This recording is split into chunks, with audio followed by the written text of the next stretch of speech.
이제 주제 들어가 볼까요? 네. 녹음하는 오늘 날짜로 수계 이명박이 입장을 내놨어요. 예, 저도 그 인터뷰 기자회견을 보려고 맨 처음 4시 반이라고 했잖아요. 네. 네. 그러다 5시라고 했어요. 네. 그러다 5시 반이래. 네. 아, 이 새끼 왜 이래? 아, 왜 그런지 알 것 같아요. 왜요? 지금 수많은 문꿀들의 시간을 뺏었잖아요. 어차피 이명박 지지자들은 그런 방송 안 봅니다. 잘 아시잖아요. 네. 수많은 문꿀들의 1시간, 2시간을 뺏는다는 것은 자기 기사에 댓글 달 시간을 없애겠다는 거죠. 아하. 저는 5시를 피한 이유는 5시, 5시. 아, 다스를 연상시키켜봐. 아 불길하다. 불길하다. 그래서 일부러 30분을 넘겼다 생각이 드는데, 그럴듯하네. 예. 이 기자회견 발표가 났을 때 정치 신세계 우리 형님들이 저한테 오다를 내렸습니다. 제가 막내니까. 그렇습니다. 예. 무슨 오다를 내렸죠? 오늘 이명박이 과연 이 혀를 몇 번이나 낼름거릴까가 완전히 온 호사가들의 초유의 관심사였습니다. 그 관심사를 저한테 던졌습니다. 네. 제가 그래서 세보라고 제가 시켰습니다. 정밀 분석을 했습니다. 제가 살펴보니까 일단 혀를 낼름거리기는 2회. 2회였습니까? 네. 어떤 구간에서 낼름거렸습니까? 마지막 부분 기자회견 1분을 남긴 상태에서 평창 올림픽을 언급한 부분에서 네. 한번 처음에 언급했고요. 그 네. 중간에 국익을 이야기할 때 또 한번 낼름거렸습니다. 네, 그렇죠. 네, 그리고 그리고 기자회견 중반에 기침을 3번 했고요. 네. 기침 3번인데 두 번째 기침을 할 때는 약간 가래가 나왔습니다. 네, 가래 나오고 완전히 자지러지듯이. 네, 근데 그걸 삼켰어요. 네. 그게 저는 왜 삼킬 수밖에 없는 것이 네. 기자회견 중간에 뱉을 수는 없잖아요. 그렇죠. 입에 물고 있기도 좀 그렇고. 그래서 아마 삼킨 것이 아닌가. 그리고 쩝소리는 4번 정도 냈습니다. 네, 쩝소리 굉장히 많이 들어요. 네. 뚜렷하게 들리기는 4회, 아주 조용하게는 뭐 한 여러 번도 한 것 같아요. 네, 이명박이 왜 혀를 낼름거리느냐에 대해서는 많은 분들이 궁금해하고 있습니다. 네. 혀를 낼름거리는 이유는 그 입에 침이나 바르고 거짓말해라라는 소리를 아마도 제가 생각하기는 왕 회장님한테 좀 들은 게 아닌가. 네. 그래서 거짓말할 때 입에 침을 바른 것이 아닌가 그런 생각이 듭니다. 저 매우 설득력 있다고 생각합니다. 게다가 오늘 언제 이 혀를 낼름거렸는가와 결부시켜서 보면은 윤가피님의 분석이 그대로 다 맞아요. 네. 첫째로 끝으로라는 발언을 할 때 맞습니다. 끝이 아니었어요. 그러니까요. 네. 사실은 자기 끝내기 싫었거든. 그리고 더 할 말도 많았거든. 네. 그런데 끝으로라고 얘기를 하려니까 거짓말이 돼버리는 거죠. 네, 그러니까 왕 회장님한테 혼나니까 맞아. 침 발라야지 이렇게 된 게 아닌가 싶습니다. 기침을 3번 정도 했는데 그때는 왜 기침을 했을까요? 동정심을 유도하기 위해서? 두 번째 낼름도 또 있잖아. 두 번째 렐름도 있죠. 평창 올림픽에 국격 얘기를 할 때 있잖아요. 국경 얘기할 때 그렇잖아요. 본인도 자기가 국격을 무너뜨리는 범인인 걸 알고 있으니까 그러니까요. 겸연쩍은 거죠. 지금 대한민국의 전직 국가 최고 지도자가 진짜 졸라 쪼잔하게 해외여행 경비 쓴다고 해서 국정원 돈을 땡겨 쓰다가 걸렸다더라. 라고 하는 게 걸렸잖아요. 이거가 지금 처벌이 되느냐라고 하는 것은 국격이 굉장히 중요한 문제지 않습니까? 그러니까 자기가 처벌이 돼야지만 우리나라의 국격이 살아나는 거예요. 네, 그렇군요. 이런 모순적인 상황에서 국격을 얘기를 하려니까 입에 침을 안 바를 수가 없는 거예요. 그렇습니다. 그렇군요. 혀를 낼름거리는 행위 자체가 불만 또는 불안에 대한 자신의 심정을 무의식적으로 나타내는 행동이라고 해요. 맞습니다. 기침은 어떤 의미가 있습니까? 기침은 자기가 생각하더라도 정말 말이 안 되는 걸 하려니까 그 혀를 낼름거리고 이상으로 몸을 자기 스스로 충격을 준 거죠. 그리고 그렇군요. 일말 한 줌 정도 되는 자신의 지지층에게 동정표를 판 겁니다. 그런 얘기가 있군요. 내 몸이 안 좋았어. 저는 한편으로 이런 분석도 가능하다고 보는데 아마 기침이 나와서가 아닐까. 진짜 최고다. 네. 이게 사랑과 기침은 못 숨겨요. 네. 네, 그렇습니다. 네. 아우, 정말 스윗하네. 스윗하다. 기침을 숨길 수가 없었다. 쩝쩝 4회는 왜일까요? 쩝쩝이요? 쩝. 그거는 진짜 그 내부에 보면 습기가 좀 부족해 보이더라고요. 네. 이동관이 막 나대고 다니는데 보니까 먼지도 많이 날아다니고 그래서 아마 쩝쩝거린 게 아닌가 싶습니다. 입안에 수분을 보충하기 위한 거죠. 구라를 치려면은 매끈매끈하게 잘 쳐야 되잖아요. 하 소장님 어떻게 보십니까? 이 얘기를 듣고 나니까 너무 맞는 말이어서 더 보탤 말이 없어요. 오늘 우리가 기자회견문을 이명박의 기자회견문을 가지고 좀 분석을 해야 되는데 네. 워낙 내용이 볼 게 없으니까 이렇게 쩝 그리고 기침 그리고 혀 낼름을 가지고 평론을 해봤습니다. 네. 그렇죠. 카피님이 만들어내신 유명한 표현이 있지 않습니까? 정보가 1바이트도 없는 회견이었습니다. 그래도 우리 한번 여기서 의미의 샘물을 길어 올려 볼까요? 그렇죠. 뭐 억지로 이렇게 또 의미의 샘물을 길어 올리는 게 우리의 임무가 아닐까. 첫 두 단락은 정말 의미가 없습니다. 그냥 뭐 대한민국 만세. 나는 17대 대통령이야. 이게 두 단락 지나갔습니다. 네. 그다음에 제가 깜짝 놀랐는데요. 4대강 살리기와 자원외교 제2롯데월드 얘기를 딱 하고 자기 부라는 거야. 그래서 이게 얘가 왜 이러지? 왜 자기 범죄를 줄줄 불지? 이런 생각이 들었습니다. 여러 건의 수사가 진행되었지만 저와 함께 일했던 고위공직자의 권력형 비리는 없었습니다. 그걸 네가 어떻게 알아? 수사도 잘 하는데. 아니 이 친구야, 너가 형이 지금 저기 감옥 갔다 왔잖아. 이상득이 권력형 비리로 빠이 갔다 온 거 아닌가요? 그렇습니다. 이상득의 정치적 아들이었다고 하는 박영준이 빠이 갔다 온 거 아닌가요? 그러네요. 그러니까요. 이명박 주변에서 지금 빠이 갔다 온 애들이 한두 명입니까? 부산저축은행 비리 뭐 이런 걸로 해서 갔다 온 애들이 한둘입니까? 그게 뭐 권력형 비리가 아니라 그냥 개인이 사사로이 해먹다가 걸린 겁니까? 아니잖아요. 수사가 진행되었지만 비리는 없었다. 아니 왜 판결이 나온 게 아닌데 자기가 판결을 내리고 있어? 수사 제대로 안 된 것도 많죠. 그렇죠. 그리고 그 다음 단락을 가보면요. 이제 여기 말하고 싶은 본심이 여기 다 들어가 있습니다. 그렇죠. 역사 뒤집기와 보복 정치로 대한민국의 근간이 흔들리는 데 대해 참담함을 느낍니다. 사실은 이 단락을 말하기 위해서 앞뒤에 쓸데없는 정보를 붙인 거죠. 참담함은 이명박 본인의 감정이죠. 참담하겠죠. 이해합니다. 네, 맞는 말도 이해해요. 있네. 적폐청산은 이름으로 진행되고 있는 검찰 수사에 대하여 많은 국민들이 보수 괴물을 겨냥한 정치 공작이자 노무현 대통령의 죽음에 대한 정치 보복이라고 보고 있습니다. 야, 이 사람 이름에서 노무현님 이름이 나오니까 갑자기 혈압 확 올라가네요. 네. 이게 자신이 범죄자라고 생각을 해봅시다. 노무현 대통령의 죽음에 대해서는 본인 스스로도 약간 트라우마 같은 거 감추고 싶은 거 이런 마음이 들 텐데 이름을 그냥 정면으로 꺼내버렸어요. 이 뻔뻔함은 진짜 도대체 어디서 나오는 겁니까? 여기서 정말 진짜 뱀이 막 생각이 나더라고요. 혀까지 낼름거리는 걸. 맞습니다. 혀를 내리는 걸 보면 확실히 뱀이에요. 네. 진짜 이런 냉혈한이 있나 싶어요. 감정이 완전히 소거된 인간이다. 이런 느낌이 들었습니다.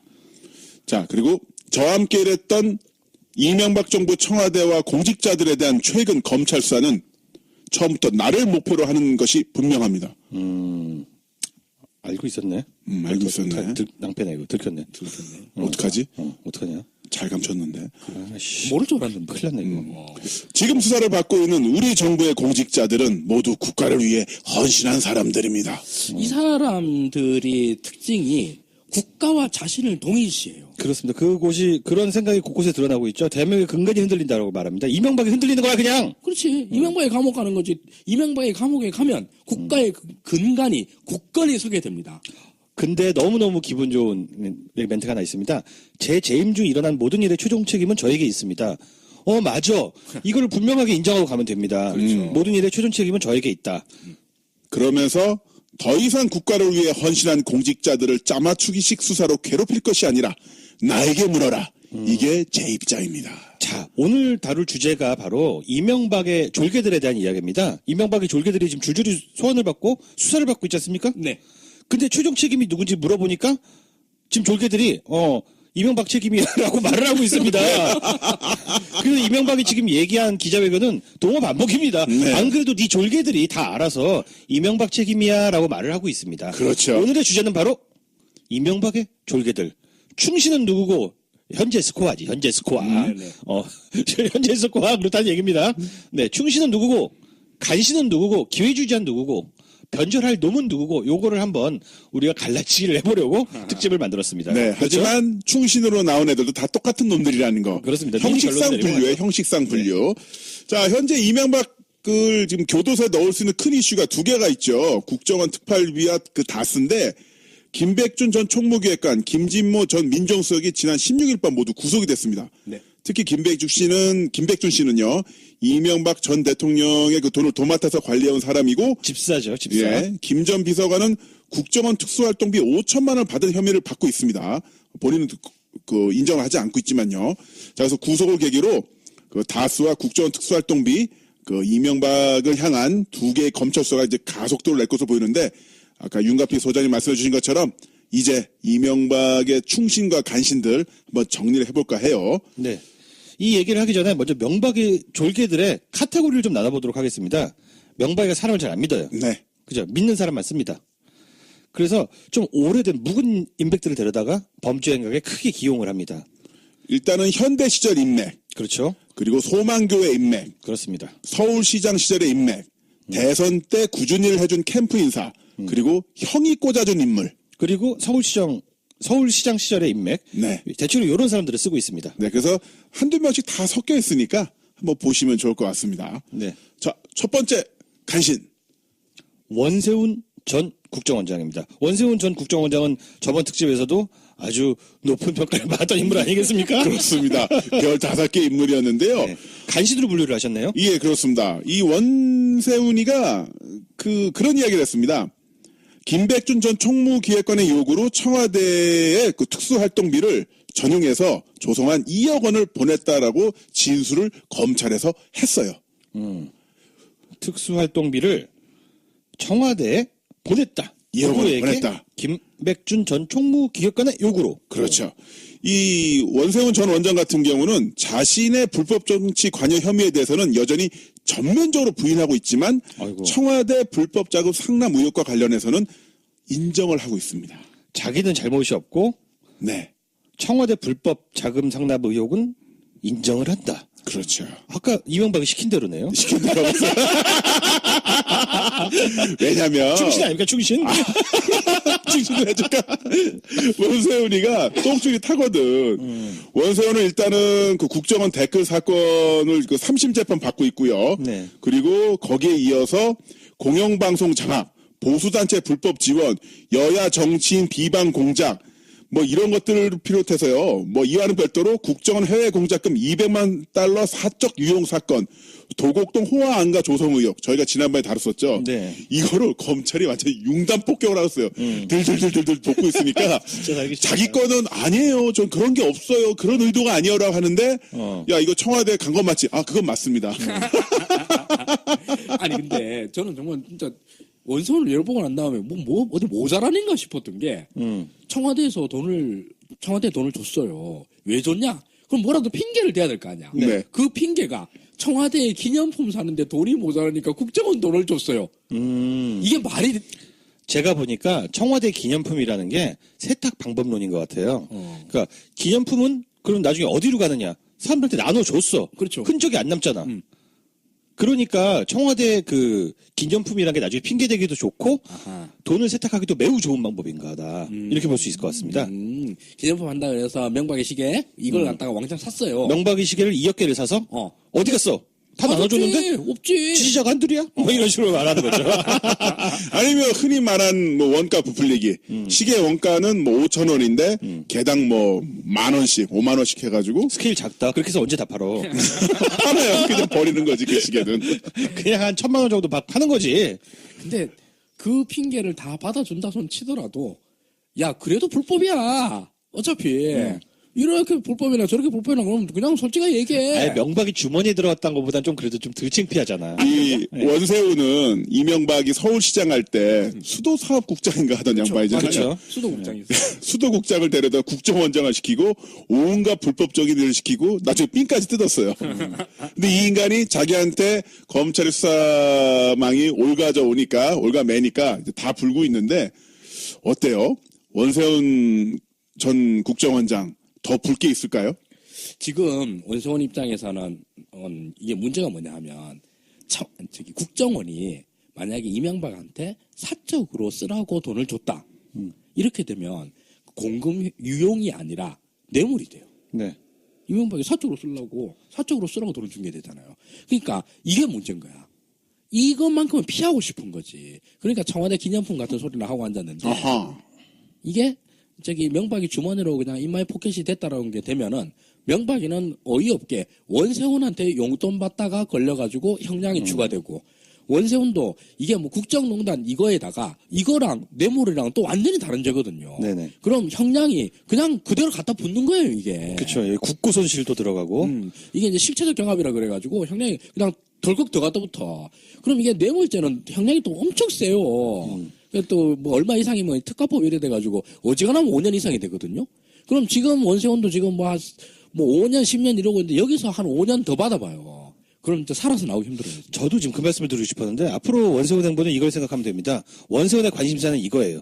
내가 감옥에서 죽느냐 아니면은 살아서 나오느냐. 굉장히 중요합니다. 아까 말한 것처럼 하 소장님 말씀처럼 5년이 굉장히 중요합니다. 따라서 형량을 저는 이런 원선이라는 인간의 그릇을 이렇게 봐요.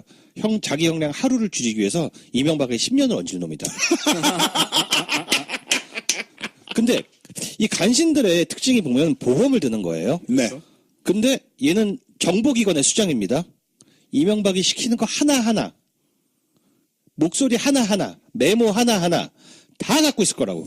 어딘가 USB 메모리에 그렇습니다. 저장이 돼 있고 신발장이나 아니면 본인 거실 바닥 메모를 시켜놨겠죠. 그 이명박의 졸개 중에서 가장 많은 물증을 쥐고 있는 게 원세훈이다.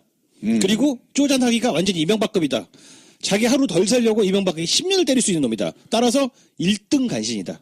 그리고 조만간 크리스마스 선물처럼 발렌타인데이 선물처럼 뭔가 계속 터져 나오겠네요. 네, 그렇습니다. 이것도 사실은 얘가 지켰고요. 여기 USB 파일 보면 두 번째 동영상이 있어요. 그러면서 본인이 형량이 줄어든다고 생각을 해. 제가 100개 물었으니까 100일은 줄었겠죠? 원세훈 파이팅 응원합니다. 열심히 해주세요. 이게 이런 분석은 오로지 정치 신세계에서만 들을 수 있어요. 독점입니다. 왜냐하면 그냥 겉으로 보기에 원세훈은 충신처럼 보이거든요. 아, 그렇죠. 네. 이명박에게 뇌물죄를 뒤집어 씌우지 않기 위해서 끝까지 내가 병신되는 한이 있더라 하더라도 청와대 기념품 사라고 우리가 돈 보태줬어요. 라는 바보 같은 소리를 하고 왔다는 거지. 그럼 얼뜻 보기에는 꼭 충신 같아. 그러나 실제로는 여기서 내가 죽느냐 사느냐에 맞습니다. 기로해서 감옥에서 죽느냐 밖에 나와서 침대에서 죽느냐. 이 원세훈은요, 햇빛을 죽기 전에 한번 보고 싶은 겁니다. 그렇죠. 소정적이다, 소장님. 오늘 스윗데이다, 스윗데이다, 명박 스윗데이. 스윗데이. 자, 두 번째 간시로 넘어가 보겠습니다. 두 번째 간신은 김관진 전 국방부 장관입니다. 하시는 분들도 계실 거예요. 왜냐면 꽃꽃 김관진, 꽃꽃장수. 꽃꽃장수. 김관진 짤도 엄청 많아. 지가 만든 거. 지가 만든 거. 지가 부하들한테 시킨 거. 야, 이 새끼야, 합성 똑바로 안 해! 엠마 그렇게 퀄리티가 높으면 의심받잖아. 좀 낮춰. 이렇게 완전 프로듀서 역할을 하신 분이죠. 그러니까요, 네. PD죠. 이 양반이 왜 간신이냐면, 지난해 11월 검찰 조사를 받을 당시, 이명박 전 대통령이 우리 사람을 뽑으라고 지시한 사실과 사이버 사령부의 활동 내역을 청와대에 보고했다는 사실을 진술했다고 합니다. 그걸 어떻게 얘기할 수가 있어? 이건 뭐냐면 이명박이가 사이버사 댓글 공작 사건 사전 인지 여부를 판단할 중요한 단서를 검찰에 다 까준 거죠. 네, 그렇습니다. 이거는 다 대통령이 알고 있었고요. 시켰어요라고 이야기를 했다는 것을 바로 검찰에다가 다 이야기한 거죠. 자기가 분 것도 있지만 그 명박이 사인이 있는 문건도 지금 현재 나와 있거든요. 네. 그리고 따라서 얘는 어떻게 되든 간에 이명박은 이 사이버 수사 댓글 공작에 책임을 질 수밖에 없습니다. 김광진 앞으로 어떻게 할 것이냐? 김광진 아닙니다. 김광진. 네. 윤갑희 소장님께서 관상을 볼 줄 안다고 전 들었습니다만 김관진 전 국방부 장관의 관상 어떻습니까? 김관진 관상은요. 네. 그냥 트레이싱 페이퍼로 그냥 이명박 얼굴에 대고 그린 사람 같습니다. 숫자지로. 눈 사이가 좁아. 얼굴이 박복하게 생겼고요. 하관이 빨아. 완전히 이명박과 똑같은 관상입니다. 말려눈이 아주 박복하다 이런 거. 따라서 이명박이랑 관상이 같다는 것은 말이죠. 뒤에서도 설명드리겠지만 죄수의 딜레마에 빠졌을 때 둘 다 똑같이 물기 시작한다. 배신의 경쟁을 할 놈이다. 최고다. 이 두 분이 서로 이제 그 자백 배틀을 벌이시면 맞습니다. 그러면 서로 제가 다 했어요. 이 배틀이 벌어지겠네요. 그러면 그렇습니다. 이명박한테 검찰이 물으면 아니에요, 전 몰라요. 김관진이 다 했어요. 그렇죠. 김관진한테 물으면 아니에요, 제가 아니라 이명박이 시킨 거 그대로 한 것뿐이에요. 그렇게 얘기를 듣고 보니까 오늘 이명박이 그 기자회견에서 모든 책임은 나에게 있다고 한 게 참 법적으로서는 해서는 안 될 발언을 한 것 같아요. 리걸 마인드가 없는 사람 같습니다. 이게 또 이명박의 여러 어법들과 함께 생각을 해보자고 그러면 그 모든 책임이 나한테 있다라고 하는 말은 모든 책임이 나한테 없다라는 말을 하려고 한 것입니다. 이건 우리 모두의 책임입니다. 이런 식으로 해서 n분의 1에서 빠져나가는 거예요. 근데 박근혜가 판사가 못 알아듣네. 그 말을. 야, 네 책임이라며. 네 책임이라며. 판사님, 저희가 동영상빨 전달해 드리겠습니다. 이명박이가 다 자기가 책임이라고 했어요. 자, 세 번째 간시로 넘어가 보겠습니다. 바로 김주성 기조실장. 무슨 기조실장? 국정원 기조실장. 소장님, 국정원 기조실장이 무슨 일을 하는 사람이죠? 저는 그거 알고 있는데 국정원에서 기조실 업무를 하고 있습니다.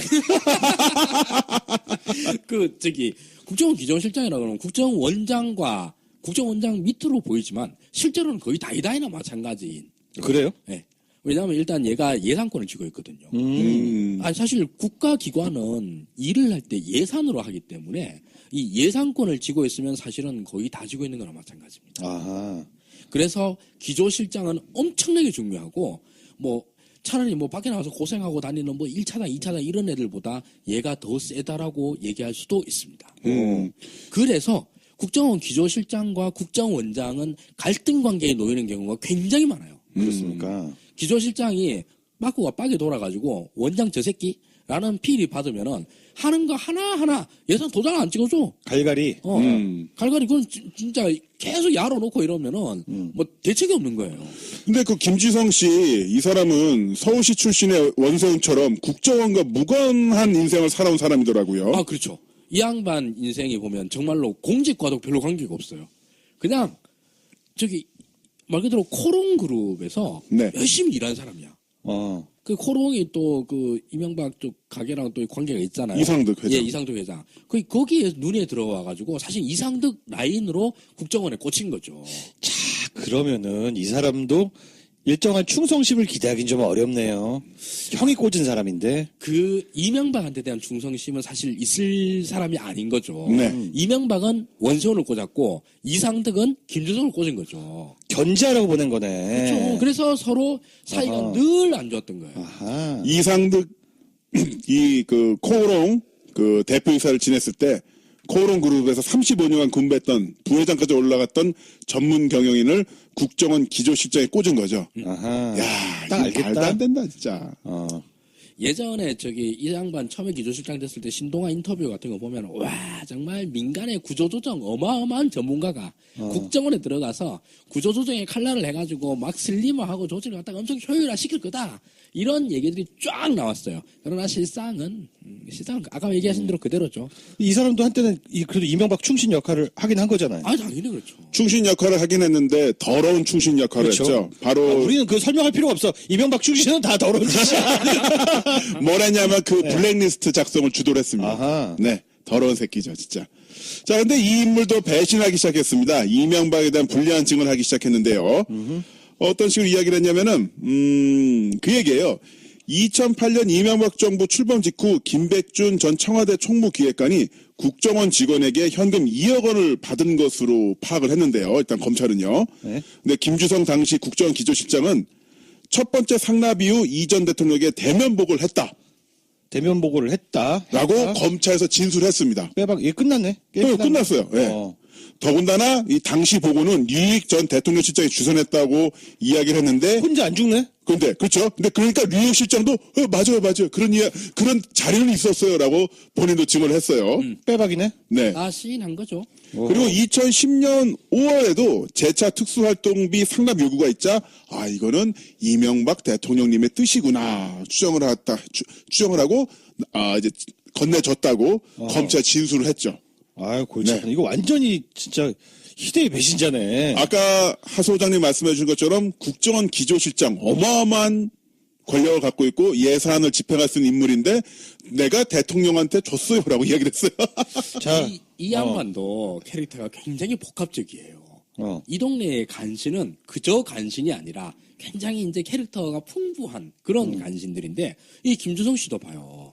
이걸 우리가 신문 기사로만 보면은 진짜 이명박 정권의 의인 한 명만 있으면 그 정권이 망하지 않으리라 할 때 그 한 명의 의인이라 할 만하지 않습니까? 그렇죠. 대통령한테 직접 용기 있게 가서 이 돈 받으면 탈납니다. 라고 충원, 고언할 수 있는 이런 사람인 것처럼 이렇게 뉴스에 나와요. 근데 할 거 다 하고, 좌파 연예인 어쩌고저쩌고해서 블랙리스트 만들어가지고 나쁜 짓 다 했고, 게다가 지금 이런 얘기를 할 때 법률적으로 봐서는 자기는 너무 유리하지 않습니까? 그렇습니다. 그냥 이걸로 인해서 역시 마찬가지로 이명박에게 형량 10년을 더 얹더라도 내 형량 하루를 더 줄이려고 하는. 네. 지금 이 이명박 졸개들이 말이죠. 수사 나와가지고 이거저거 줄줄줄 불잖아요.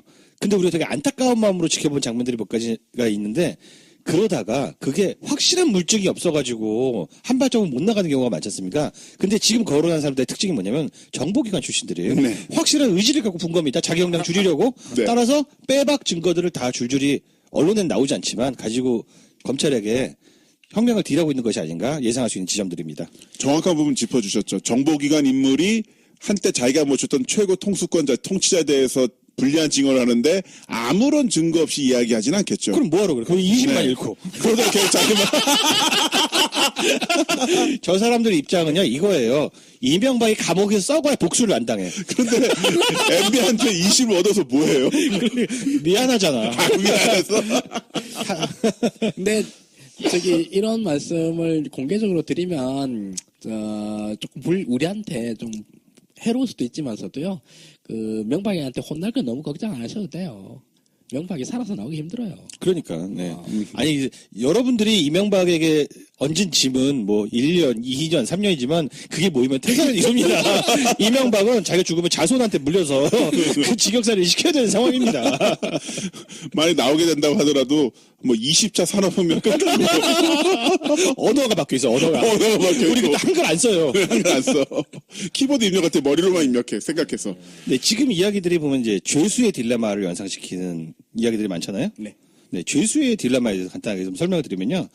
두 명의 죄수가 형량을 놓고 벌이는 일종의 심리전 게임입니다. 사실은 그 둘 중에 하나가 배신을 해서 죄를 자백하면 자백한 사람 풀어주고 나머지 한 명은 10년을 살아야 되는 거예요. 네. 근데 둘 다 배신하면 둘 다 5년을 살아야 돼.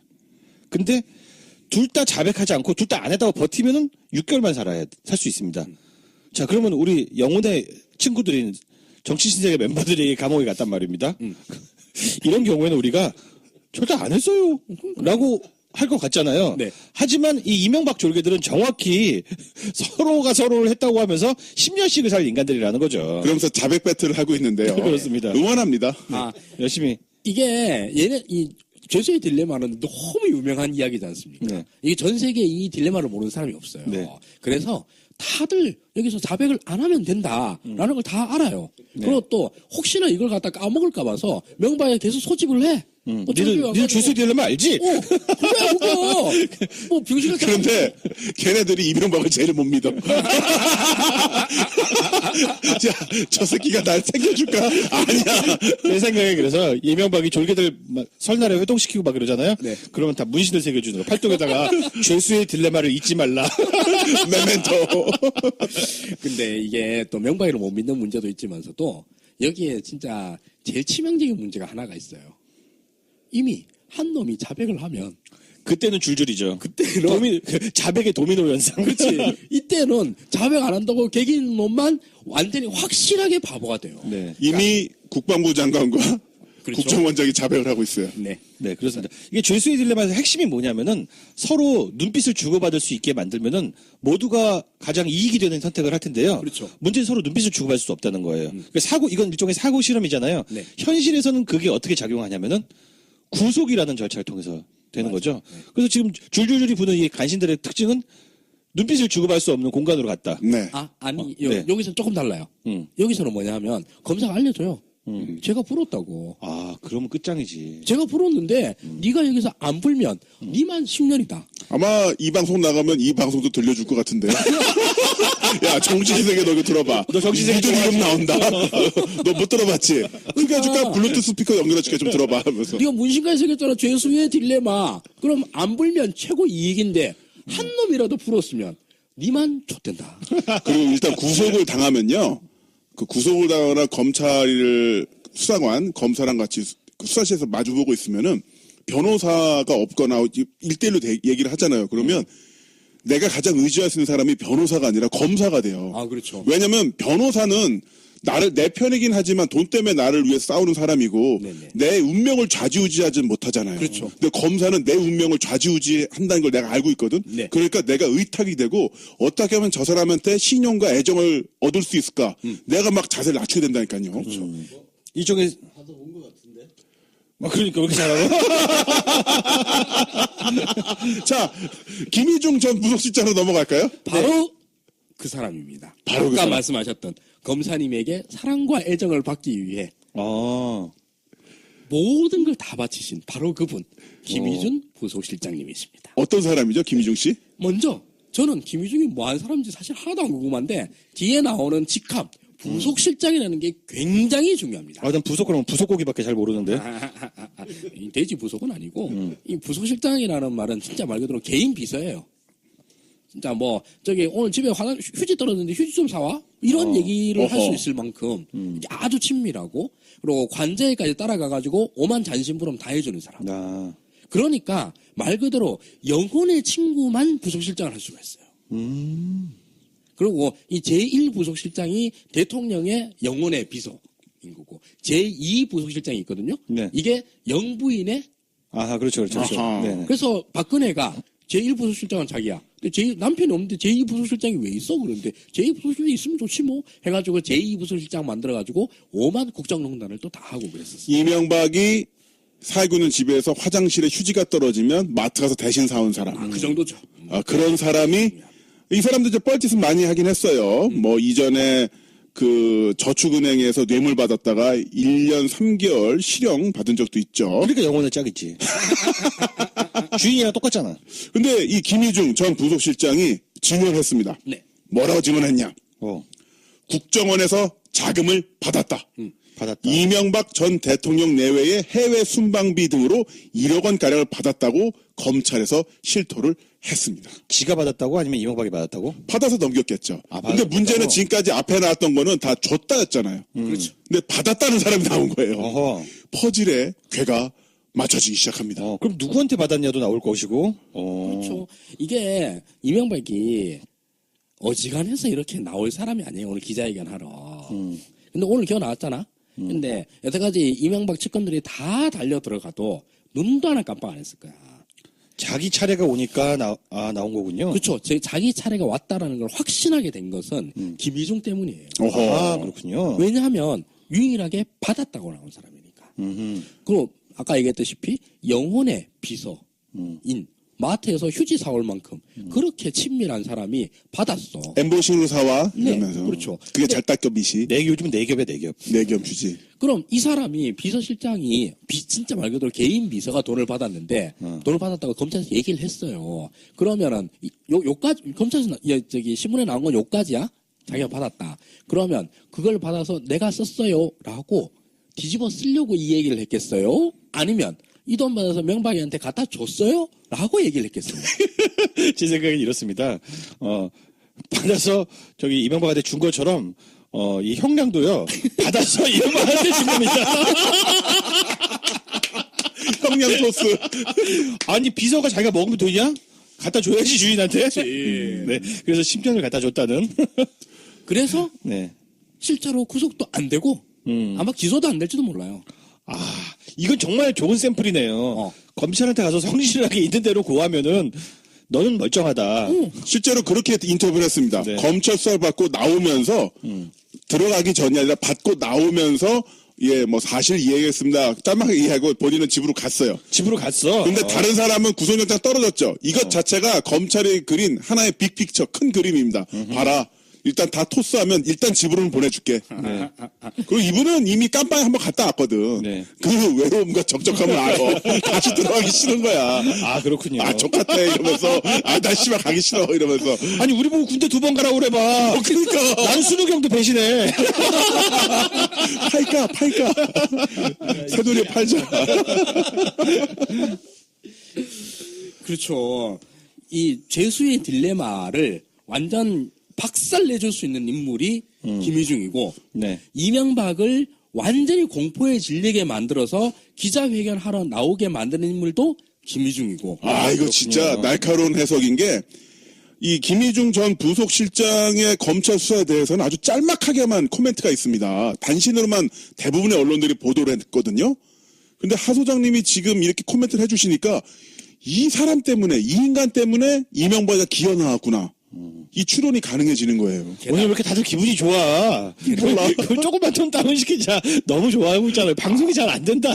스윗해. 그러면은 좀 우울하고 맞아요. 음산하게 맞습니다. 이명박의 마음에 잠깐 들어가서 제가 이명박의 그 슬픈 마음을 한번 대변해 볼게요. 들어가서 저기 건강하게 빠져나오셔야 돼요. 알겠습니다. 주화인만 입으시면 안 됩니다. 아우 정말 너무 괴로운 게 괴로워 보인다. 제가 국정원 돈을 좀 받았었어요. 네. 그런데 네. 그건 제가 대통령 아닙니까? 성대모사예요. 대통령은 통치 행위를 하는 자고 통치행위지. 그러면 자금을 쓸 때는 통치 자금으로 쓸 수도 있는 문제입니다. 그럼 대통령의 통치 행위는 사법 판단의 대상이 되지 않는다 하는 것이 문명 사회의 기본입니다. 네. 그런데 김희중이 뭐라고 했습니까? 세상에 내가 돈을 받아가지고 해외여행 경비로 썼다고 그래요. 해외여행 경비를 원래 국가 예산으로 다 나오는데 이걸로 썼다라고 얘기가 나오면은 이 새끼가 나보고 그냥 이 돈을 갖다 내 주머니에 넣었다라는 것은 자백한 거 아닙니까? 그러면은 제가 변명을 하려고 그래도 내가 통칭이다. 씨발 그렇구나 난 못 잡아놓는다. 라고 얘기하려고 그랬어요. 근데 김희중이 이 새끼가 내가 왜 복잡해? 내가 돈 받았다. 이렇게 자백을 한 거예요. 이게 낫잖아. 잠깐만. 여기 되게 중요한 얘기가 있는데 그 받아서 여행 자금으로 썼다는 게 그냥 헤쳐먹어서라는 얘기가 똑같잖아 사실은. 그렇지. 처먹어서 통치행위가 아닌 거잖아. 통칭이가 아니지. 그거 만약에 뭐 떡볶이를 사 먹었어요. 이렇게 얘기하면 통치행위가 아닌 거잖아. 통치행위 아니죠. 당연하지. 아, 그렇군요. 내가 프랑스 파리에 순방 가는데 마누라랑 같이 가가지고 거기서 루이비통 가방을 샀어요. 그런데 그 가방 사는데 그거를 내 돈 쓰기 아까워서 국정원 자금을 썼네. 그건 진짜 내가 이명박 좋아하지만 정말 통치행위라고 말하기 참 어렵네요. 네, 그렇죠. 네, 궁색해집니다. 그래서 이명박 마음은 참 음울하고 스산하고 슬퍼요. 네, 그 마음을 알겠습니다. 이제 누가 휴지 사다 주나 마트에서. 괜찮아요. 교도소 가면은 그 갱지로 만든 휴지 나오거든요. 자, 그 그거 다음 쓰시면 돼요. 선수도 저기 간신이죠. 예, 강신입니다. 김성우 전 다스 사장입니다. 예, 김성우 전 다스 사장은 줄곧 지난 수년 동안 계속 이명박과 다스는 아무런 관련이 없다라고 이야기를 해왔습니다. 이명박과 다스 관련 없음 신화의 거의 공장장이라고 할 수 있는 사람인데요. 네. 최근에 검찰한테 자수서를 내놨어요. 자수서도 아니야. 자수서도 아니에요. 이 내용을 보면 다스의 전신은 대부기공 설립 당시부터 이 전 대통령이 경주 공장 부지 물색과 설비 구매, 자금 조달에서 임원 선임에 이르기까지 주요한 의사 결정을 했다고 진술을 했다고 합니다. 무슨 말이냐? 다스의 전신인 대부기공을 이명박이 지휘해서 만들었다. 라는 얘기입니다. 이거 갖고 이명박 졸개들 중에 아직 충신으로 있는 놈들이 이런 얘기를 하더라고요. 아니 현대건설이 건물을 만들었다고 그게 현대건설 소유는 아니다라는 얘기를 하더라고요. 희한한 소리를 합니다. 네, 그 희한한 소리 잠시 나오는데요. 자, 그리고 또 이와 발맞춰서 다스에서 일했던 사람들의 이분들이 이제 간신에 협조하는 거죠. 협조자가 계속 나오고 있습니다. 검찰이 얼마 전 다스를 압수수색할 당시에도 전직 직원이 다스가 자료를 은폐한 컨테이너 창고 등을 알려주기도 했었고요. 알려줬다고요? 네, 여기에 서류 있어요라고. 그리고 다스에 입사한 2명이 MB 허락받고 입사했다는 증언이 또 나왔고요. 이거는 입사자들이 자기들이 저는 MB 허락받고 들어갔는데요라고 이야기를 한 거예요. 그리고 다스 최동현 전 경리팀장도요. 일전에 인터뷰를 통해서 지금도 다스 직원들한테 가서 물어봐요. 다스 실소유주 누구냐고. 그러면 이명박이라고 그러지라고 말하면서 다스의 실소유주가 이 전 대통령이라고 주장을 했습니다. 네. 그런데 이 주장의 근거가 뭐냐라고 얘기를 하면 경림팀장이 뭘 잘 몰라서 그랬겠지라고 얘기할 수 있었어요.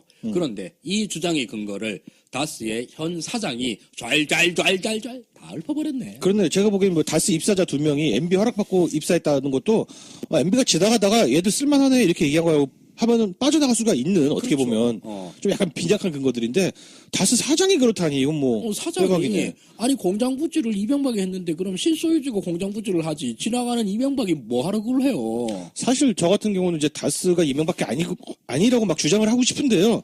사장이 나서서 말하니까 저도 입장이 참 궁색해졌습니다. 네. 이런 어쩜 좋아. 게다가 우리 김성호 사장님께서는 이 다스의 자금이 BBK의 자금으로 활용이 되고 이로 인해서 주가 조작이 됐어. 그러면 다스의 자금으로 했으니까 김성우 네가 BBK 주범이네 쌍? 이렇게 되면 어떡할 거야? 아 그렇군요. 역시 또 죄수의 딜레마 등장합니다. 네. 그럼 내 거 아닌데요? 라고 얘기해야 될 거 아니야. 그럼 누구 건데? 그럼 진짜 소유주를 말할 수밖에 정확히 없는 거죠. 밝혀야죠. 그걸 모를 만한 입장이 아닌 사람이라는 게 굉장히 중요한 포인트죠. 슬프죠. 네, 그 신입사원들은 그러면 이명박이 다스 주인이 아니면 누군데? 그러면 그건 저도 잘 모르죠 할 수 있는데 하필이면 사장이야. 네. 예. 뭐 빼박이네요. 아이고 부장만 됐어도. 자, 그러면서 자신의 증언을 계속 바꾸고 있는 그런 사람들도 있는데요. 다스 전 사장처럼 바로 류충렬 전 총리실 공직복무관리관입니다. 또 새로운 이름이 캐릭터가 등장해서? 누군지 모르는 사람이. 이 사건은요, 이 인간은 누구랑 연관이 있냐면은, 이명박 정부 당시 윤리지원관실에 민간인 사찰 사건이 있었죠. 네네. 이때 그 폭로자인 장진수 전 주무관이 류충렬, 이 사람으로부터 5천만 원을, 받았다고 공개를 했습니다. 입막음용으로. 자, 그래서 이게 사건이 커지니까, 류충렬 전 총리실 공직복무관리관이 어떻게 변명을 했냐면, 세상을 떠난 장인이 준 돈이다. 그런데 이 돈을 내가 장진수 전 주무관에게 준 것이다. 라고 둘러댔는데. 공금이 아니라는 얘기죠. 네, 근데 이 얼토당토하는 해명을 당시 검찰이 받아들였어요. 아, 그렇구나. 하고 여기서 그러네. 덮겠습니다. 이렇게 했다가. 진짜 쉽다. 장인이 주면 당연히 주무관한테 줘야지. 그걸 갖다가 장인이 줬다고 해서 마누라한테 주고 그러면 안 되지 않나? 우리 세상의 섭리가? 라고 이해하는 게 대한민국 검찰이었답니다. 그런데 자, 그런데 6년 만에 류 씨가 자신의 진술을 뒤집고요. 뒤집었어요? 예, 장진수 전 주무관의 주장을 인정을 한 거죠. 아, 국정원에서 받았다? 그렇죠. 이게 뭐 얘기가 등장인물이 많아서 그러는데 이게 뭐냐 하면 그 국정원이 특활비를 청와대 민정실에다가 줘요. 그럼 그 민정실에서 그 돈을 받아가지고 장진수 주무관의 입막음용으로 썼다. 요게 사실관계입니다. 그렇죠. 그런데 이 청와대 국정원의 특활비를 누구한테 줬느냐? 김진모 민정비서관한테 줬다. 근데 그 돈을 받은 돈을 김진모는 그럼 누구한테 줬느냐? 나 얘한테 준 것도 아니고 쟤한테 준 것도 아니고 여기서부터 막 얘기가 또 나오는 거예요. 그래서 이 돈 5천만 원으로 해가지고 줄줄이 비난가 됐습니다. 당시 국무총리실 그다음에 청와대 민정실에 있던 직원들이 누가 돈을 받았는지 누가 돈을 줬는지 이것 때문에 그 손 탄 사람들마다 다 감옥 가게 생겼네. 그럼 뭐 류충렬도 충신이라고 보기는 어려워지는 것이고 이 충신은 없습니까? 다 간신이었고요. 네. 이제부터 충신이 나옵니다. 아이고. 이제 좀 마음이 편해지네. 너무 간신 얘기만 하니까 내가 마음이 피폐해졌어. 그런데 이 방송 나가고 얘네들 좀 간신될지 몰라. 아직까지 듣고 있거든. 일단 오늘은 충신이잖아 그래도. 오늘은 충신이야. 오늘 기준. 정확히 말하면은 지금 오늘 며칠이에요. 오늘 그 낮 4시까지는 충신이었어요. 원고를 완성한 단계에서는 당과에서는. 자, 김효재 전 정무수석입니다. 충신입니까? 충신이죠. 김효재 전 정무수석은 얼마 전 MBC 라디오 출연해서 대한민국이 자유민주주의고 시장 경제를 채택하고 있는 국가 아니냐. 어떤 물건 또는 무엇의 소유는 그것을 가진 사람의 것이다라면서 다스는 다스 거다라는 명언을 남겼죠. 진짜 하나만 한 소리 하고 있네. 씨발. 야. 왜 그럼 충신들은 다 바보야? 자, 말씀드릴게요. 아까 말씀 현대아파트 이야기가 여기서 나와요. 압구정동에 현대아파트가 있죠. 그 현대아파트는 누가 지었습니까? 현대건설이 지었습니다. 그런데 현대건설 겁니까? 현대아파트는 소유주의 것입니다. 다스는 다스 주주의 것이고 이명박 대통령이 다스의 주식을 가지고 있다면 그건 이 대통령 것이라고 할 수 있겠죠. 그러나 이명박 대통령이 다스의 주식을 단 한 주라도 가지고 있습니까? 그게 누구 것이냐고 묻는 게 우리 경제에 있어서 전체를 완벽하게 부인하는 약간 우스꽝스러운 질문인 것입니다. 장난 같은 느낌이 드는 것이죠. 이렇게 충신질을 했는데 말이야 다스 사장이라는 새끼는 이명박이 아닌데요? 이명박이 맞는데요? 라고 얘기를 해가지고 이 김효재의 충성스러운 마음에 초란초란 다치고 말이야. 아유. 참 충신질하는데 방해하네 진짜. 지가 이렇게 병신되면서 내가 진짜 온 동네 바보예요라고 라디오에까지 나가 다 얘기를 해놨는데. 그러니까 이게 김효재는 그 얘기를 하는 거예요. 대한민국뿐 아니라 전 세계 지구에는 실소유주라는 개념이 없다. 그런 바보 같은 소리 한 겁니다. 네. 맞아요. 자, 그 외에도, 현재 최근 진행된 수사대에서 검찰이 언론에 확정되지 않은 혐의와 추측을 흘렸다. 피의사실 유포했다. 네, 강하게 반발했고요. 또한 이 특활비 상납받은 것에 대해서는 어떻게 얘기했냐면, 제가 듣기론 국정원장과 돈을 받았다고 하는 사람은 주라고 지시한 적도 없다. 받은 적 없다고 하고 있다라고 하면서 우리 정부 때는 절대로 그런 일이 없었다라고. 얘들은 근거를 제시 안 하네. 그냥 네. 없어. 아니다. 본인이 아니라지 않느냐. 그냥 그런 식이네요. 근데 본인이 그렇다고 인정을 했는데 어떡하지 이제? 그러니까. 자, 그리고 아랍에미리트 이면 합의 의혹에 대해서도 아마 아랍에미리트 문제는 대한민국에서 가장 할 말이 많은 사람 한 사람을 딱 꼽는다면 이명박 대통령이실 것입니다. 원전을 유치하는 초기에서부터 모든 노력을 다해왔고 그 왔다 갔다 하는 내밀한 얘기들을 가장 많이 알고 계신 분이시죠. 그런데 이분 그 얘기 저한테도 하지 않습니다. 이를 악물고 지금 말을 참고 있는 것이죠. 네, 여기 진짜 재밌는 포인트를 찾았는데, 그럼 이 사람은 이명박은 많은 걸 알고 있는데 안 터뜨리고 있다. 그러면 나는 그걸 알고 있다. 라고 해야 되잖아. 네. 저한테도 말을 안 합니다. 그렇죠. 자기도 몰라요. 그럼 이명박이 많이 알고 있는 게 다 줬다는 얘기들이야. 이거 말 같지 않은 소리를 하고 있어. 자동 참전 이런 거. 내가 이 충신들한테 해주고 싶은 얘기가 있는데. 얘도 충신 아닌 것 같아. 가신 같은데. 가신같이. 마지막에 돌리는데. 난 모른다는 얘기 포인트가 있어. 빠져나간 모른다. 구멍이 있어. 그분은 그 얘기를 저에게도 하지 않습니다. 본인이 다 알고 계시 나는 모르는 거야. 이를 딱 깨물고 빠져나갈 준비 계십니다. 발을 하나 빼놨습니다. 네. 근데 정무수석이잖아. 정무수석인데 모른다. 정무수석이 그냥 알았을 것 같은데 만약 알았다라고 그러면은 야 니도 같이 들어가. 그러니까 김여재 수석께서는 지금의 기조를 끝까지 유지하셔가지고 계속 모른다고 하시는 게 유리하실 것 같아요. 네. 이게 진술의 일관성이죠. 검찰 가서도 내가 모른다고 했잖아요. 이게 지금 제가 다 알아요. 이명박은 이게 김여재가 충신인 줄 알고 있는데 김여재는 저는 모릅니다라고 말을 한 거야. 이거 진술의 일관성이 있지 않습니까? 맞습니다. 여기서 만약 문제가 생긴다고 그러면 정무수석도 모르게 대통령 혼자서 다 헤쳐먹었다. 그러네. 가 되는 겁니다. 맞습니다. 그 말을 살짝만 바꾸면 아니 정무수석도 모르게 그렇게 하시는 걸 제가 어떻게 알겠습니까? 맞습니다. 이런 거네요. 그렇죠. 그래서 함부로 충신이냐 간신이냐를 얘기할 수 없어요. 논할 수가 없네요. 이 드라마의 특징은 등장인물이 매우 복합적인 캐릭터를 갖고 있다는 겁니다. 충신인 듯 간신이고 간신인 듯 충신이고. 아닙니다. 제가 수정할게요. 충신인 듯 간신이고 간신인 듯 간신이야.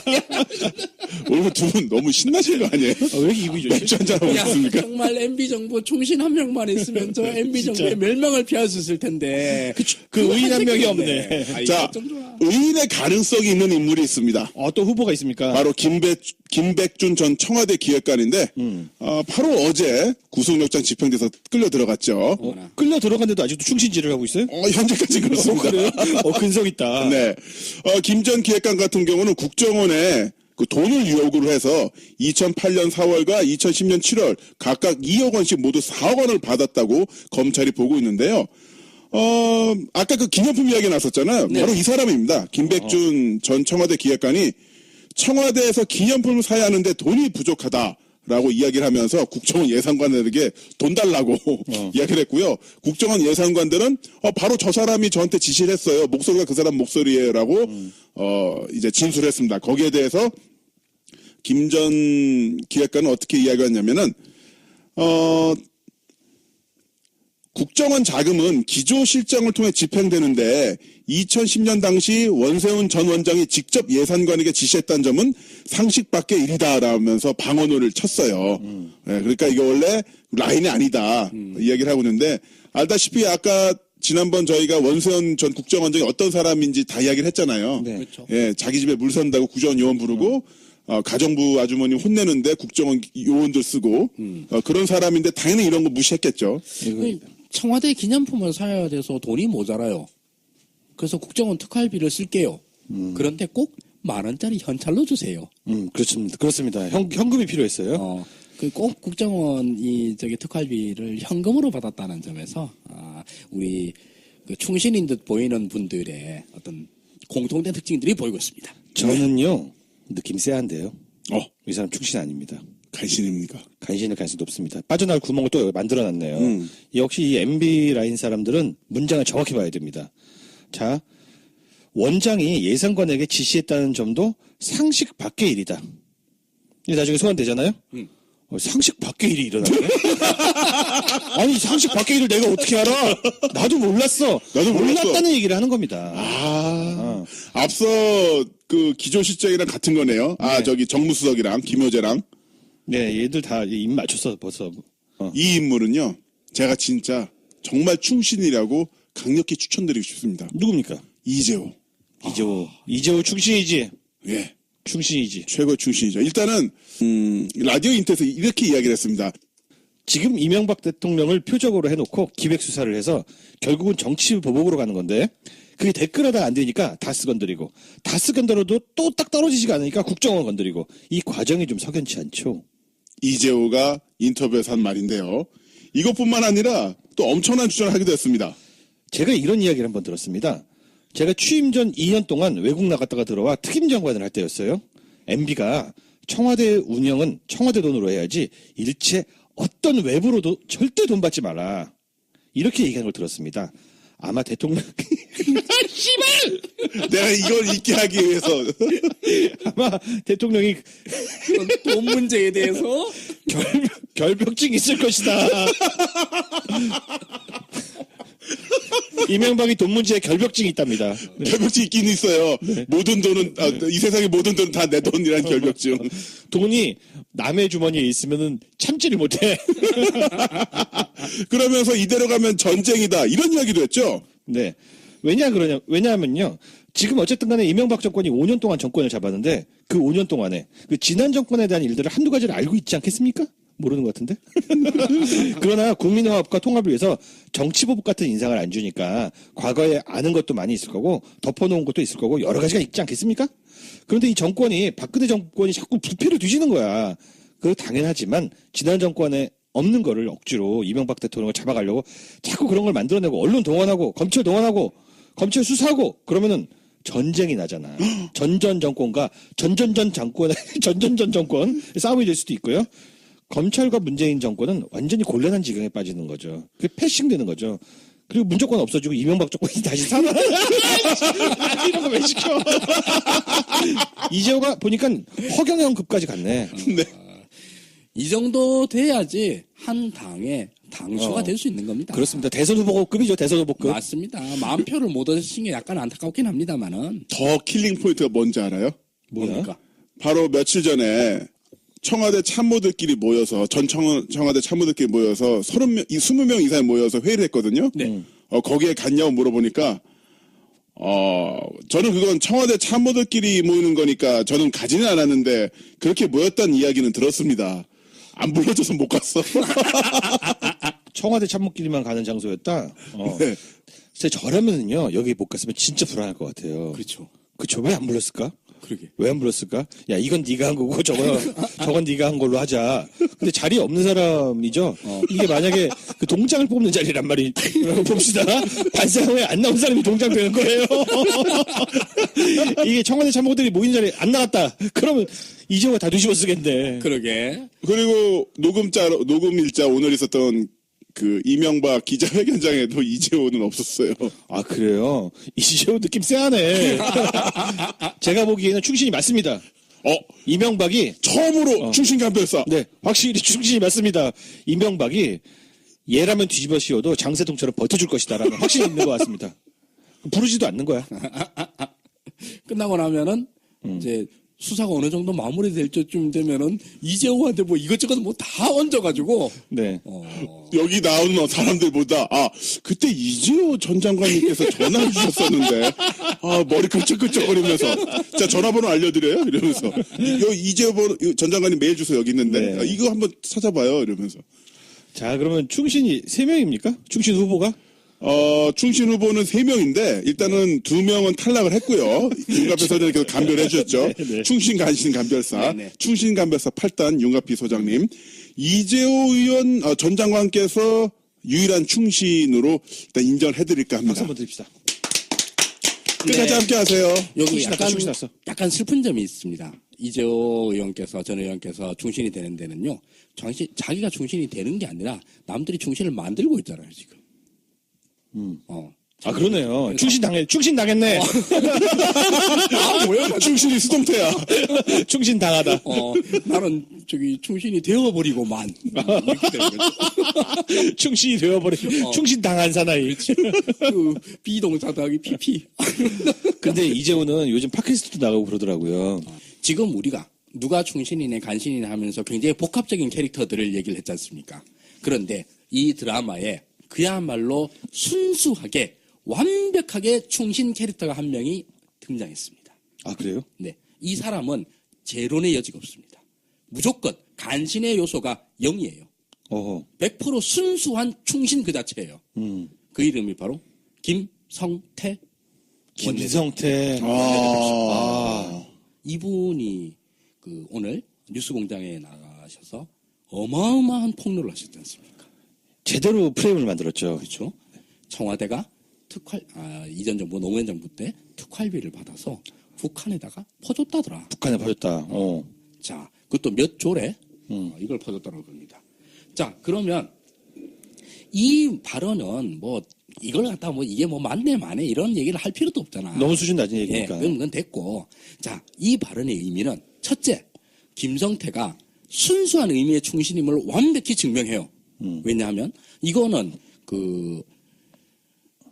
이 발언 정도가 만약에 거짓으로 된다면 거짓일 리는 없겠지만 그래도 혹시나 거짓이라고 그러면 그 정봉주 의원의 예에 비추어서 김성태는 무조건 빵에 들어갑니다. 그렇습니다. 왜? 장소가 문제네. 그렇죠. 국회가 아니네. 면책특권이 적용되는 것이 아닙니다. 그러니까 허위사실 유포는 정봉주 의원의 예에 그대로 따른다고 그러면 1년보다는 무조건 많습니다. 1년보다 많습니까? 네. 몸짱돼서 오겠네. 정봉주 몸짱돼서 왔는데. 제가 운동법 정봉주 의원의 책 보내드릴게요. 아, 네. 감옥 헬스. 그리고 혼자만 충신인 게 아니에요. 또 있어요? 네. 김성태 의원은 그냥 일개 의원이 아닙니다. 원내대표잖아요. 그러네. 이 원내대표라고 하는 자리가 작지 않잖아요. 홍준표 바로 다음이에요. 이 사람의 발언은 당의 발언과 동치예요.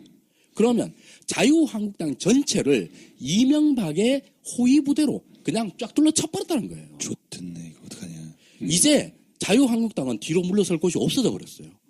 원내대표가 나와가지고 이렇게 이명박의 개실들을 쳤는데 이제 와서 우리 이명박이랑 상관없어요. 말할 수가 없게 돼버린 거예요. 자, 그런데 김성태가 말이죠. 바로 지난주에만 하더라도 이명박의 일은 이명박의 일이고 우리 당과는 무관하다고 손을 그었어요. 그렇죠. 그랬더니 김성태가 갑자기 충신이 되었습니다. 그냥 왜 그랬을까? 혼자만 충신이 된 게 아니라 우리 성태가 충신이 되었어요. 자유한국당 전체를 다 이명박 충신으로 다 만들어버렸어. 지금 꼬리를 자르려면 빨리 잘라야 될 텐데요. 이 자유한국당 골치 아프게 됐습니다. 지금 빨리 교통방송 전화해요. 팟캐스트 내려달라고. 자, MB 언제쯤 포토라인에 쓸까요? 그냥 감으로 봤을 때. 1말 2초입니다. 1말 2초. 네. 소장님은? 저는 그 1월 20일 초반대 21일에서 24일 정도. 진짜 그럼 얼마 안 되는데요? 저는 며칠 안 남았다고 봅니다. 저는 1월 24일이면 진짜 좋을 것 같은데 근데 1월 24일이면 좀 문제가 있다. 약간 팰것 같아. 대통령 생신도 축하해드려야 되는, 술 먹어야 되는데, 네. 술 먹을 거리가 겹치잖아. 이건 안 좋은 겁니다. 폭탄주로 마시면 되죠. 마치 생일이 일요일인 거, 크리스마스가 생일인 거랑 비슷한 네. 겁니다. 따라서 24일을 피해서, 그리고 술을 좀, 간이 좀 풀릴 걸 대비해서 24일 이후인 27일이 제일 좋습니다. 그날이 된다는 게 아니라 그날이 길일입니다. 저도 그럼 저기 윤카피님 말씀에 완전 설득돼 버렸어요. 씨발 뭐한입 미뤄. 그러니까 24일날 술 마시고. 네, 간이 해독되고. 해독되고 27일. 네. 간 해독에는 어떤 게 좋죠? 출근하니 출근 아니죠. 예. 네. 저 출근한 먹으니까 진짜 술이 안 취하더라고요. 오늘 키도 컸어요. 동비를 청와대에 보냈다. 예로부로 보냈다. 김백준 전 총무기획관의 요구로. 그렇죠. 이 원세훈 전 원장 같은 경우는 자신의 불법 정치 관여 혐의에 대해서는 여전히 전면적으로 부인하고 있지만 아이고. 청와대 불법 자금 상납 의혹과 관련해서는 인정을 하고 있습니다. 자기는 잘못이 없고 네. 청와대 불법 자금 상납 의혹은 인정을 한다. 그렇죠. 아까 이명박이 시킨 대로네요. 시킨 대로 하고 있어요. 왜냐면 충신 아닙니까 충신? 충신을 해줄까? 원세훈이가 똥줄이 타거든. 원세훈은 일단은 그 국정원 댓글 사건을 그 3심 재판 받고 있고요. 네. 그리고 거기에 이어서 공영방송 장악, 보수단체 불법 지원, 여야 정치인 비방 공작, 뭐 이런 것들을 비롯해서요. 뭐 이와는 별도로 국정원 해외 공작금 200만 달러 사적 유용 사건, 도곡동 호화 안가 조성 의혹 저희가 지난번에 다뤘었죠. 네. 이거를 검찰이 완전히 융단 폭격을 하였어요. 들들들들 돕고 있으니까 진짜 살기 싫다. 자기 거는 아니에요. 전 그런 게 없어요. 그런 의도가 아니에요라고 하는데 야 이거 청와대 간 건 맞지? 아 그건 맞습니다. 아니 근데 저는 정말 진짜 원서를 열보고 난 다음에 어디 모자라는가 싶었던 게 청와대에서 청와대에 돈을 줬어요. 왜 줬냐? 그럼 뭐라도 핑계를 대야 될 거 아니야. 네. 그 핑계가 청와대에 기념품 사는데 돈이 모자라니까 국정원 돈을 줬어요. 이게 말이 제가 보니까 청와대 기념품이라는 게 세탁 방법론인 것 같아요. 그러니까 기념품은 그럼 나중에 어디로 가느냐? 사람들한테 나눠줬어. 그렇죠. 흔적이 안 남잖아. 그러니까 청와대 그 기념품이라는 게 나중에 핑계대기도 좋고 아하. 돈을 세탁하기도 매우 좋은 방법인가 하다. 이렇게 볼 수 있을 것 같습니다. 기념품 한다 그래서 명박의 시계 이걸 갖다가 왕창 샀어요. 명박이 시계를 2억 개를 사서 어디 갔어? 다 나눠줬는데? 없지. 지지자가 한둘이야? 뭐 이런 식으로 말하는 거죠. 아니면 흔히 말한 뭐 원가 부풀리기. 시계 원가는 뭐 5천 원인데 개당 뭐 10,000원씩 5만 원씩 해가지고 스케일 작다. 그렇게 해서 언제 다 팔어? 하나요. 그냥 버리는 거지 그 시계는. 그냥 한 1,000만 원 정도 파는 거지. 근데 그 핑계를 다 받아준다 손 치더라도 야 그래도 불법이야. 어차피 이렇게 불법이나 저렇게 불법이나 그러면 그냥 솔직하게 얘기해. 아예 명박이 주머니에 들어갔다는 것보단 좀 그래도 좀 덜 창피하잖아. 이 원세훈은 이명박이 서울시장 할 때 수도사업국장인가 하던 양반이잖아요. 그렇죠. 수도국장이 수도국장을 데려다 국정원장을 시키고 온갖 불법적인 일을 시키고 나중에 삥까지 뜯었어요. 근데 이 인간이 자기한테 검찰의 수사망이 올가매니까 이제 다 불고 있는데 어때요? 원세훈 전 국정원장 더 볼 게 있을까요? 지금 원세훈 입장에서는 이게 문제가 뭐냐 하면 국정원이 만약에 이명박한테 사적으로 쓰라고 돈을 줬다. 이렇게 되면 공금 유용이 아니라 뇌물이 돼요. 네. 이명박이 사적으로 쓰라고 돈을 준 게 되잖아요. 그러니까 이게 문제인 거야. 이것만큼은 피하고 싶은 거지. 그러니까 청와대 기념품 같은 소리를 하고 앉았는데 아하. 이게 명박이 주머니로 그냥 인마이 포켓이 됐다라는 게 되면은 명박이는 어이없게 원세훈한테 용돈 받다가 걸려가지고 형량이 추가되고 원세훈도 이게 뭐 국정농단 이거에다가 이거랑 뇌물이랑 또 완전히 다른 죄거든요. 네네. 그럼 형량이 그냥 그대로 갖다 붙는 거예요 이게. 자, 이제 주제 들어가 볼까요? 네. 녹음하는 오늘 날짜로 수계 이명박이 입장을 내놨어요. 예, 저도 그 인터뷰 기자회견을 보려고 맨 처음 4시 반이라고 했잖아요. 네. 네. 그러다 5시라고 했어요. 네. 그러다 5시 반이래. 네. 아, 이 새끼 왜 이래? 아, 왜 그런지 알 것 같아요. 왜요? 지금 수많은 문꿀들의 시간을 뺏었잖아요. 어차피 이명박 지지자들은 그런 방송 안 봅니다. 잘 아시잖아요. 네. 수많은 문꿀들의 1시간, 2시간을 뺏는다는 것은 자기 기사에 댓글 달 시간을 없애겠다는 거죠. 아하. 저는 5시를 피한 이유는 5시, 다스시. 다스를 연상시키켜봐. 아, 불길하다? 불길하다. 그래서 일부러 30분을 넘겼다 생각이 드는데, 그럴듯하네. 예. 이 기자회견 발표가 났을 때, 정치 신세계 우리 형님들이 저한테 오다를 내렸습니다. 제가 막내니까, 그렇습니다. 예. 무슨 오다를 내렸죠? 오늘 이명박이 과연 이 혀를 몇 번이나 낼름거릴까가 완전히 온 호사가들의 초유의 관심사였습니다. 그 관심사를 저한테 던졌습니다. 네. 제가 그래서 세보라고 제가 시켰습니다. 정밀 분석을 했습니다. 제가 살펴보니까 일단 혀를 낼름거리기는 2회. 2회였습니까? 네. 어떤 구간에서 낼름거렸습니까? 마지막 부분 기자회견 1분을 남긴 상태에서 평창 올림픽을 언급한 부분에서 네. 한번 처음에 언급했고요. 그 중간에 국익을 이야기할 때 또 한번 낼름거렸습니다. 네, 그렇죠. 네, 그리고 그리고 기자회견 중반에 기침을 3번 했고요. 네. 기침 3번인데 두 번째 기침을 할 때는 약간 가래가 나왔습니다. 네, 가래 나왔고 완전히 자지러지듯이. 네, 근데 그걸 삼켰어요. 네.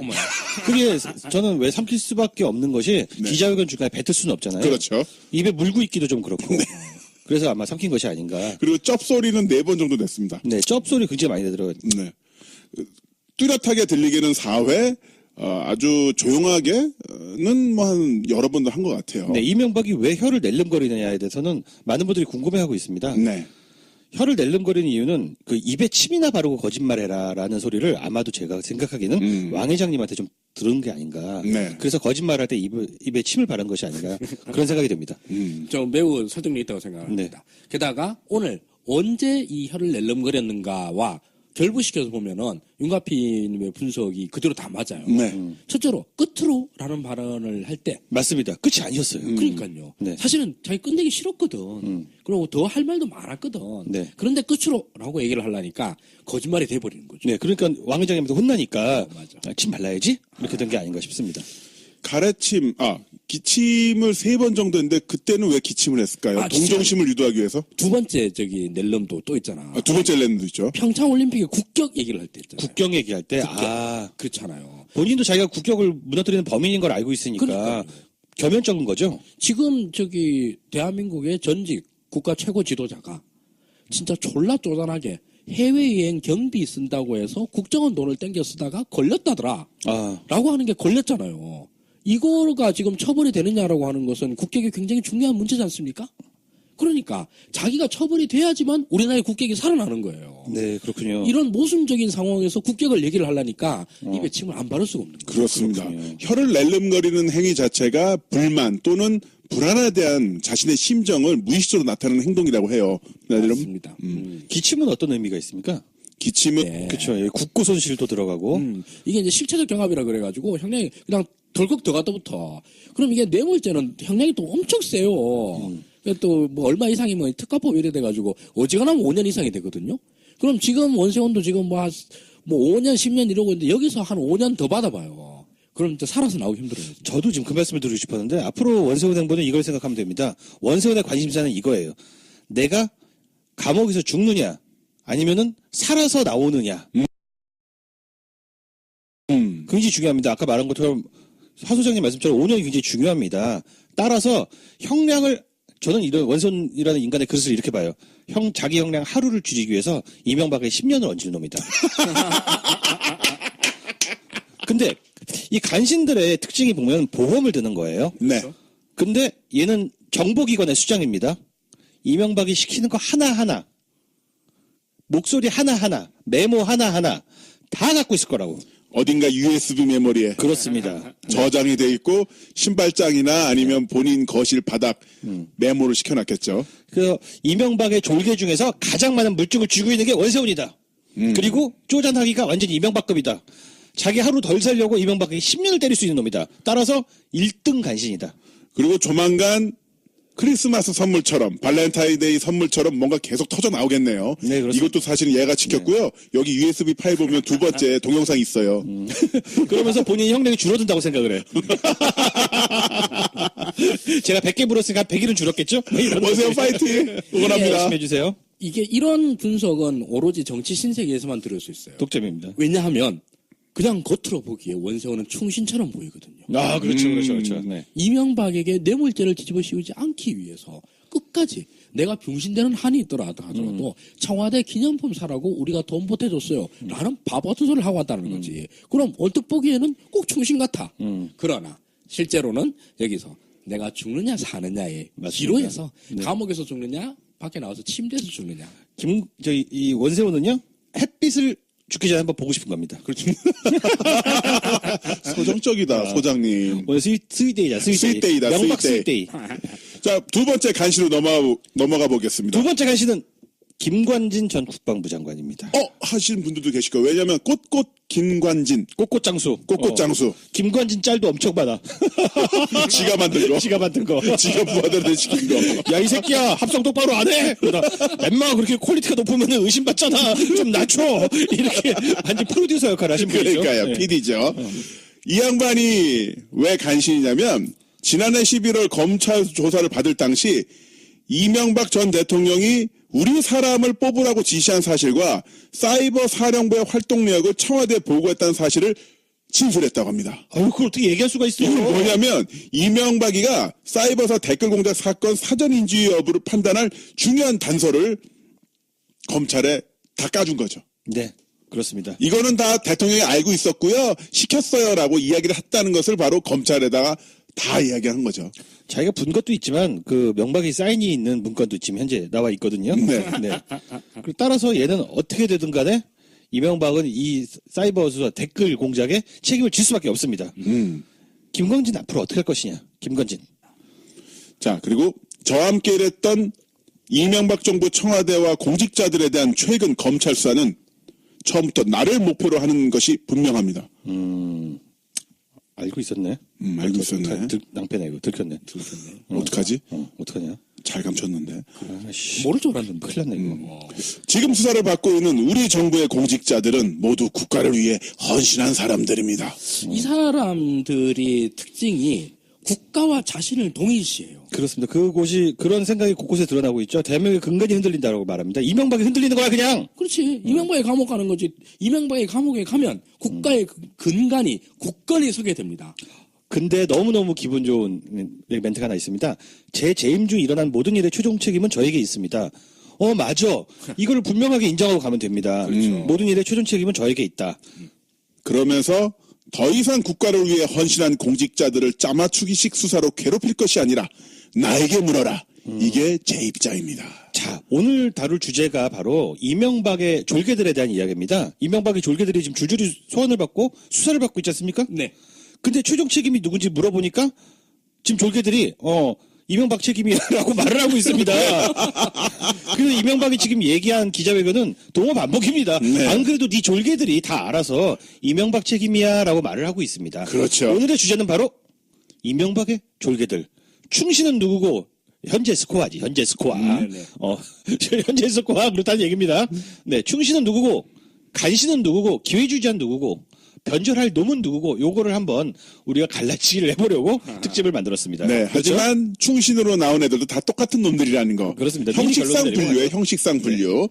자, 현재 이명박을 지금 교도소에 넣을 수 있는 큰 이슈가 두 개가 있죠. 국정원 특활비와 그 다스인데 김백준 전 총무기획관, 김진모 전 민정수석이 지난 16일 밤 모두 구속이 됐습니다. 네. 특히 김백준 씨는요, 이명박 전 대통령의 그 돈을 도맡아서 관리해온 사람이고, 집사죠, 집사. 예, 김 전 비서관은 국정원 특수활동비 5천만 원을 받은 혐의를 받고 있습니다. 본인은 그 인정을 하지 않고 있지만요. 자, 그래서 구속을 계기로 그 다스와 국정원 특수활동비 그 이명박을 향한 두 개의 검찰 수사가 이제 가속도를 낼 것으로 보이는데, 아까 윤가피 소장님 말씀해 주신 것처럼 이제 이명박의 충신과 간신들 한번 정리를 해볼까 해요. 네. 이 얘기를 하기 전에 먼저 명박의 졸개들의 카테고리를 좀 나눠보도록 하겠습니다. 명박이가 사람을 잘 안 믿어요. 네. 그죠? 믿는 사람만 씁니다. 그래서 좀 오래된 묵은 인맥들을 데려다가 범죄 행각에 크게 기용을 합니다. 일단은 현대 시절 인맥, 그렇죠? 그리고 소망교회 인맥, 그렇습니다. 서울시장 시절의 인맥, 대선 때 꾸준히 해준 캠프 인사, 그리고 형이 꽂아준 인물. 그리고 서울시장 시절의 인맥. 네. 대체로 이런 사람들을 쓰고 있습니다. 네, 그래서 한두 명씩 다 섞여 있으니까 한번 보시면 좋을 것 같습니다. 네. 자, 첫 번째 간신. 원세훈 전 국정원장입니다. 원세훈 전 국정원장은 저번 특집에서도 아주 높은 평가를 받았던 인물 아니겠습니까? 그렇습니다. 별 5개 인물이었는데요. 네. 간신으로 분류를 하셨네요. 예, 그렇습니다. 이 원세훈이가 그런 이야기를 했습니다. 김백준 전 총무기획관의 요구로 청와대의 그 특수활동비를 전용해서 조성한 2억 원을 보냈다라고 진술을 검찰에서 했어요. 특수활동 자기가 생각하더라도 정말 말이 안 되는 걸 하려니까 그 혀를 내려는 거 이상으로 몸을 자기 스스로 충격을 준 거죠. 그리고 그렇군요. 일말 한 줌 정도 되는 자신의 지지층에게 동정표를 판 겁니다.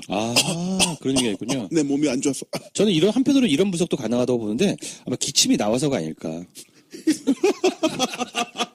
진짜 최고다. 네. 이게 사랑과 기침은 못 숨겨요. 네. 네, 그렇습니다. 네. 아우, 정말 스윗하네. 스윗하다. 기침을 숨길 수가 없었다. 쩝쩝 사회는 왜일까요? 쩝쩝이요? 쩝. 그거는 진짜 그 내부에 보면 습기가 좀 부족해 보이더라고요. 네. 이동관이 막 나대고 다니는데 보니까 먼지도 많이 날아다니고 그래서 아마 쩝쩝거린 게 아닌가 싶습니다. 입안에 수분을 보충하기 위한 거죠. 구라를 치려면은 매끈매끈하게 잘 쳐야 되잖아요. 하 소장님 어떻게 보십니까? 이 얘기를 듣고 나니까 너무 맞는 말이어서 더 보탤 말이 없어요. 오늘 우리가 기자회견문을 이명박의 기자회견문을 가지고 좀 분석을 해야 되는데 네. 워낙 내용이 볼 게 없으니까 이렇게 쩝 그리고 기침 그리고 혀 낼름을 가지고 평론을 해봤습니다. 네. 그렇죠. 카페님이 만들어내신 유명한 표현이 있지 않습니까?